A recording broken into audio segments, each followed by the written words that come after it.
오늘 우리가 보고 있는 26장 말씀은요, 우리가 수요일 날 함께 보았던 24장 말씀을 기억해야지 더 정확히 이해할 수가 있습니다. 24장의 다윗은요, 엔게디 광야에서 숨어 있었습니다. 그런데 그때 사울이 3,000명의 군사를 데리고 다윗을 잡으러 왔습니다.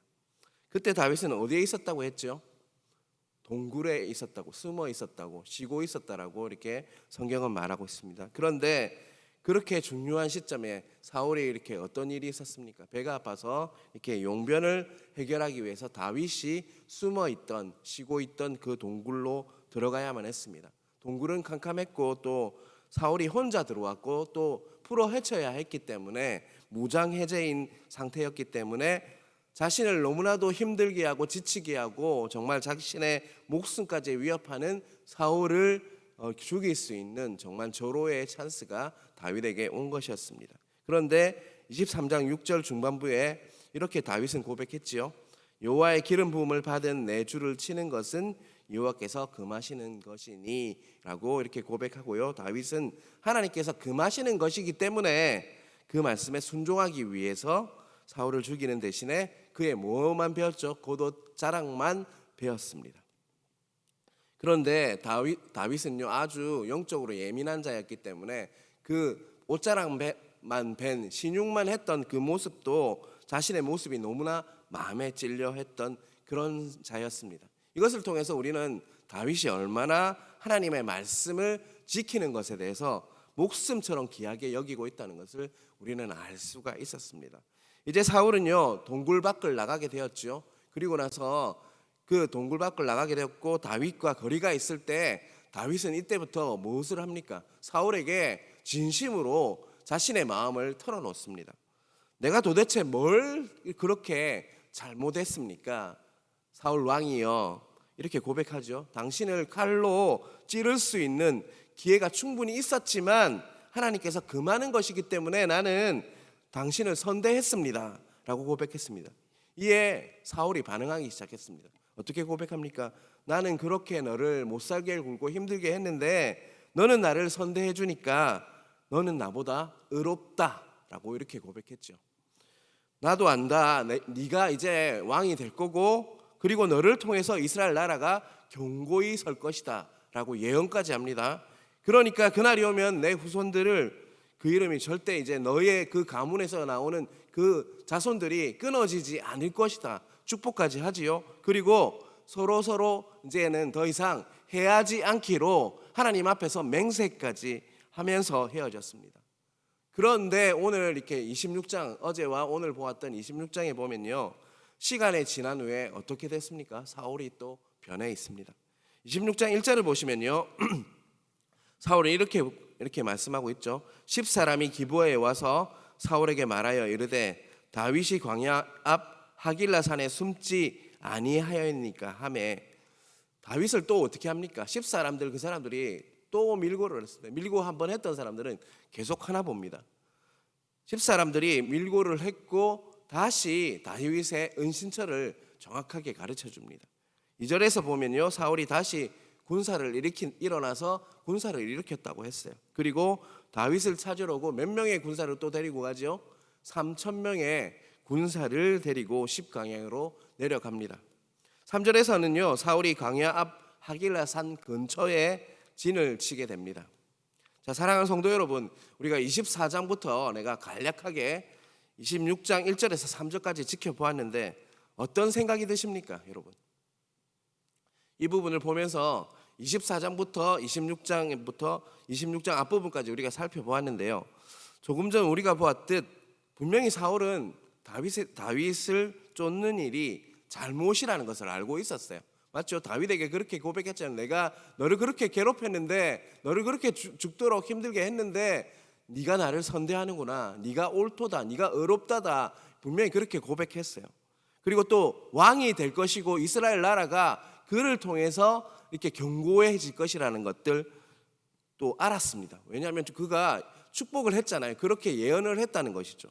그리고 또 하나님 앞에서 어떻게 맹세했습니까? 서로 이제는 더 이상 해하지 않겠다라고 맹세까지 했습니다. 그런데 시간이 지나고요, 또 주위 사람들이 어떻게 했죠? 10사람들이 와서 또 옆에 부하들이 다윗 죽여야 합니다 이렇게 부추겼죠. 그러니까 어떻게 됐습니까? 다시금 옛생활로 돌아갔다는 것이죠.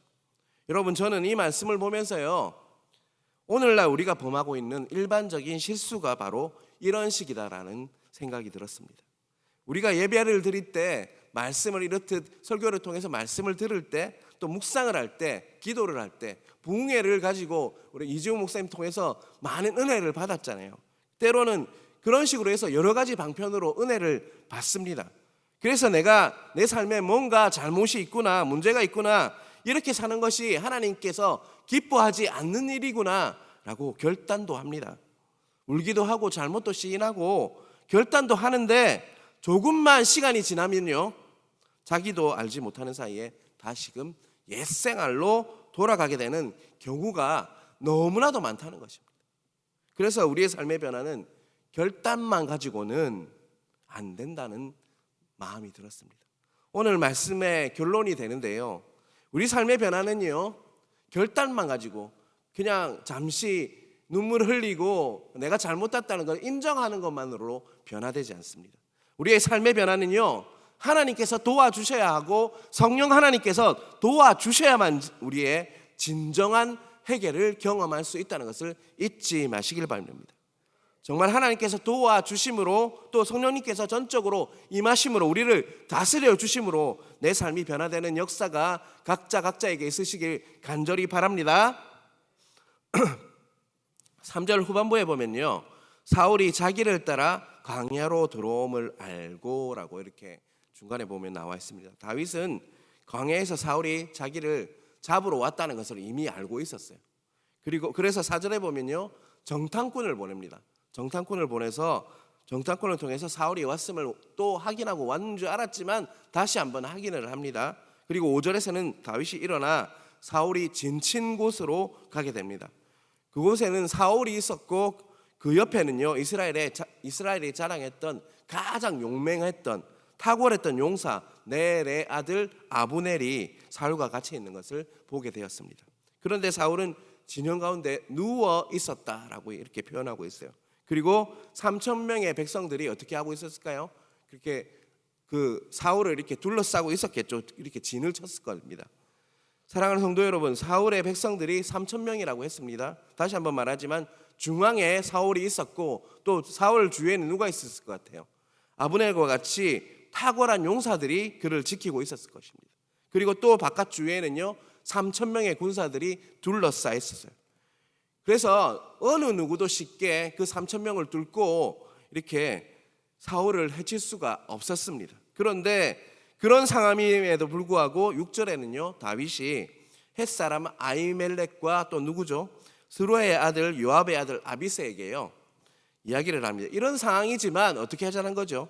누가 나와 함께 더불어서 진영에 내려가서 사울에게 이르겠느냐? 내가 지금 사울에게 가려고 한다. 한 사람만 나와 같이 가자, 이렇게 이야기를 합니다. 그랬을 때 누가 간다고 하죠? 아비새가 간다고 합니다. 아비새는요, 요압의 아들 스루야의 아들이라고 표현하고 있어요. 스루야는요, 다윗의 나이가 많은 다윗의 누나, 스루야가 누나입니다. 스루야의 누나, 다윗의 누나인데 나이 차이가 굉장히 많이 났었던 것 같아요. 나이 차이가 조금 있는 누나가 아니라 많이 나는 누나였어요. 예전에 보면요, 누나의 아들인데 내하고 같이 가는 그런 예전에 있었잖아요. 맞죠? 차이가 많이 나면. 그렇듯이 아비새는 다윗의 조카였지만 누나가 나이가 많았기 때문에 다윗과 거의 동년배 같은 그런 자였습니다. 이 아비새는요, 다윗의 아주 중요한 부하인데 다윗이 이렇게 왕국을 세워가는데 결정적인 역할을 했던 자였습니다. 다윗은 아비새와 함께 사울의 진영으로 들어갔습니다. 진영에는 사울이 누워 있었습니다. 그리고 창과 물병은요, 어디에 꼽혀 있었죠? 머리 곁에 이렇게 꽂혀 있었습니다. 그런데 아브넬과 3,000여 명의 백성들은 누구도 깨어 있지 않고요, 사울이 있는 중앙에 쉽게 들어갈 수 있었다라고 분명히 성경은 표현하고 있습니다.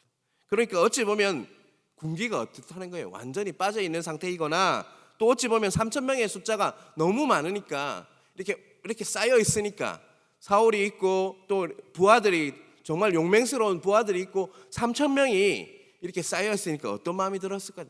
어쨌든 그들은 이렇게 자고 있다는 거는요, 절대로 그 포위망을 뚫지 못한다, 그런 마음이 있었던 것 같습니다. 그래서 그들은 자고 있었습니다. 어쨌든 그들은 자고 있었습니다. 8절입니다. 아비새가 다윗에게 이르되 하나님이 오늘 당신의 원수를 당신의 손에 넘기셨나이다. 그러므로 청하오니 내가 창으로 그를 찔러서 단번에 땅에 꽂게 하소서. 내가 그를 두 번 찌를 것이 없으리이다 하니. 24장에도 똑같은 상황이 있었는데요, 이번에는 아비새가 하나님께서 사울을 왕에게 넘겨셨습니다. 내가 그를 죽이겠습니다. 죽이게 하십시오. 허락만 하시면 내가 죽이겠습니다 라고 다윗에게 말했습니다. 11절입니다. 내가 손을 들어 여호와의 기름 부름 받은 자를 치는 것은 여호와께서 금하시나니 너는 그의 머리 곁에 있는 창과 물병만 가지고 가자 하고, 하나님께서 사울을 죽이는 것은 뭐 한다고요? 금한다는 말을 또 하고 있죠. 그러니까 너는 그의 머리 곁에 있는 창과 물병만 가지고 가자. 다윗은 명백하게 죽일 수 있는 조로의 기회였지만 사울을 살려주었습니다. 다윗과 아비새가 사울 머리 곁에 있는 창과 물병을 가지고 나왔지만 아무도 그것을 아는 자가 없었습니다. 그 이유는요, 하나님께서 이렇게 성경에는 표현하고 있어요. 모두들 깊이 잠들기 했기 때문이라고 성경은 말씀하고 있습니다. 사울을 추격할 수 있는 추격권을 멀리 벗어나서 이렇게 다윗은 14절에서 사울의 부하 아브넬에게 이름을 부르면서 15절에 이렇게 고백을 하고, 15절 중요한데 한번 같이 읽어볼까요? 다윗이 아브넬에게 이르되 내가 용사가 아니냐? 이스라엘 가운데 너 같은 자가 누구냐? 그러한데 내가 어찌하여 내 주 왕을 보호하지 아니하느냐? 백성 가운데 한 사람이 내 주 왕을 죽이려 들어갔었느니라. 다윗이 용맹한 그 아브넬의 그 사울의 부하인 아브넬에게 말하고 있는 그 이야기입니다. 저는 15절 말씀을 읽으면서 마치 하나님께서 우리에게 경고하는 말씀으로 받아들여졌습니다.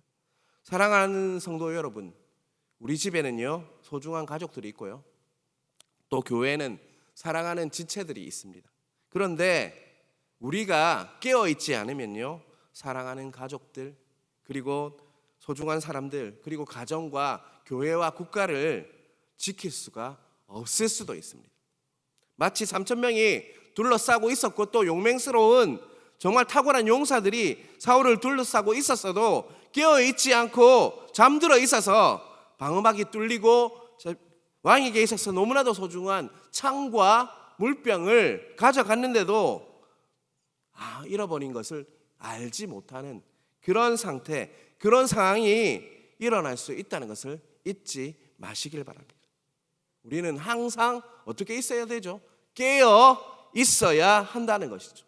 깨어 있어서 기도하고 준비하고 있어야지 적이 침투했을 때 우리는 알고 그것을 대처할 수가 있다는 것이죠. 오늘 사울은 정말 3천 명에 둘러싸여 있고 용맹스러운 군사가 지켰지만 적이 한 명이 들어와서 물병과 자신의 그 상징인 창을 가져갔는데도 알 수가 없었다고 했어요.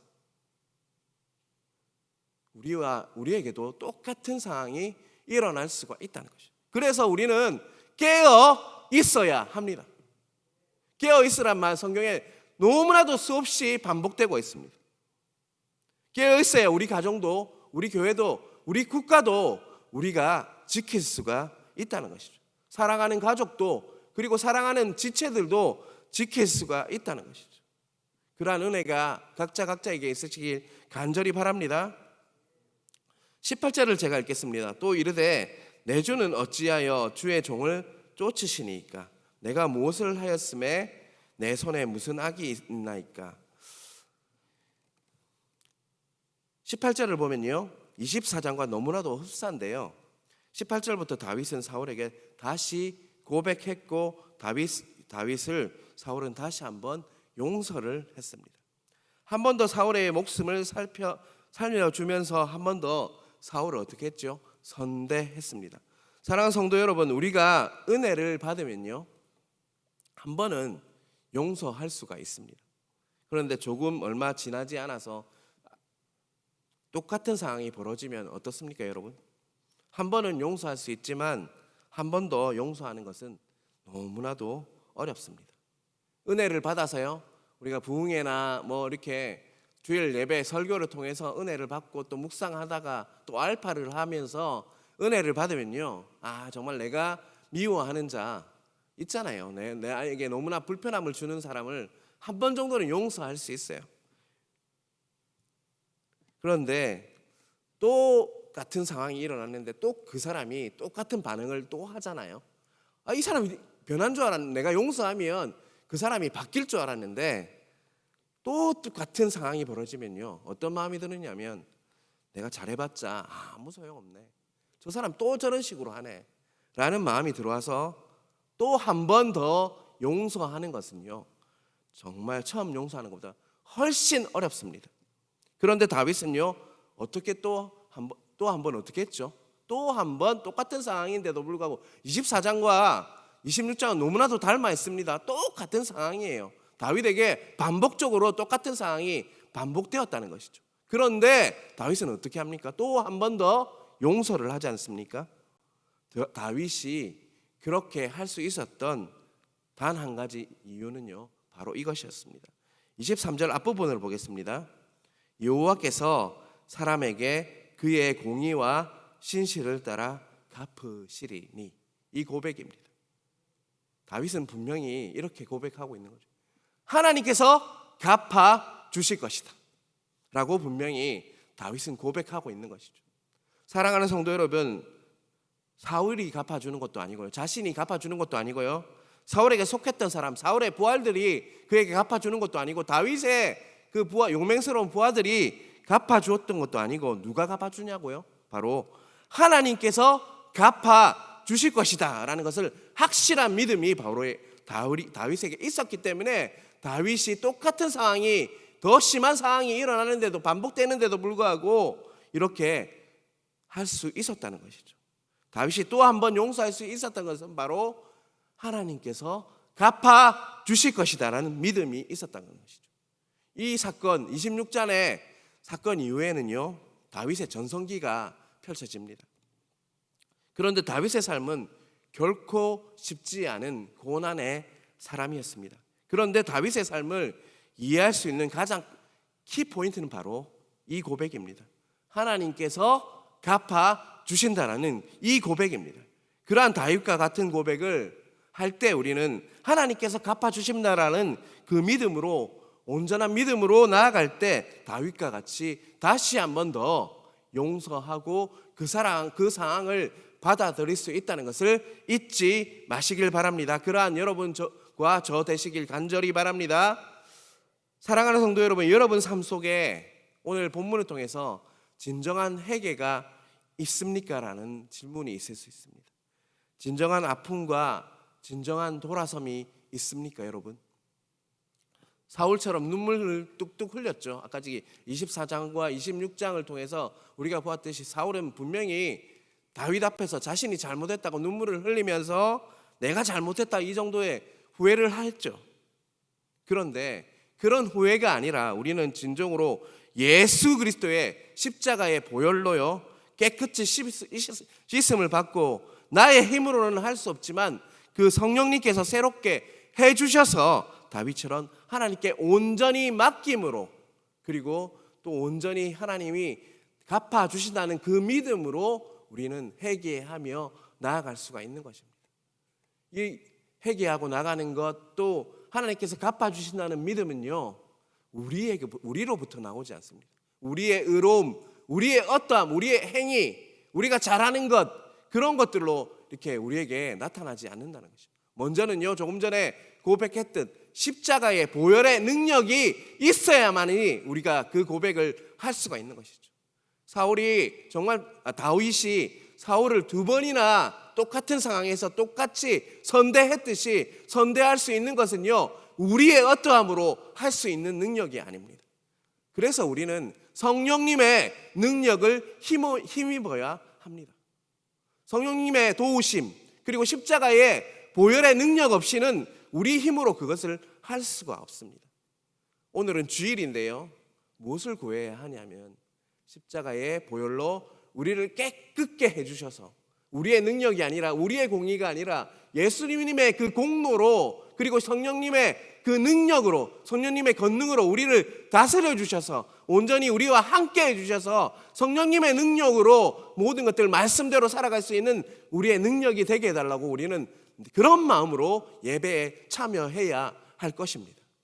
우리의 어떠함으로 말씀을 지킬 수도 없고요, 말씀대로 살아갈 수도 없습니다. 그래서 성령 하나님께서 우리와 동행하여 주셔야만이 우리가 나아갈 수 있는 자로 설 수가 있는 것입니다. 무엇보다 오늘 예배를 통해서 십자가의 권능과 성령님의 권능이 우리에게 흘러내려서 정말 이 예배를 통해서 정말 새롭게 되어서 하나님의 주시는 그 말씀대로 살아갈 수 있는 여러분 되시길 간절히 바랍니다. 기도하겠습니다. 하나님 아버지 감사합니다. 오늘 주일입니다. 무엇보다 오늘 말씀을 통해서 정말 우리가 보았듯 우리는 우리의 어떠함, 우리의 의로움으로 하나님께로 나아갈 수 없는 자입니다. 무엇보다 십자가의 보혈의 그 능력, 십자가의 보혈의 공로, 예수님의 공로로 우리가 예배로 나아갈 수 있사오니 무엇보다 예배할 때 성령 하나님 도와주셔서 우리가 온전히 새로워지는 역사가 있을 수 있도록 함께하여 주시옵소서.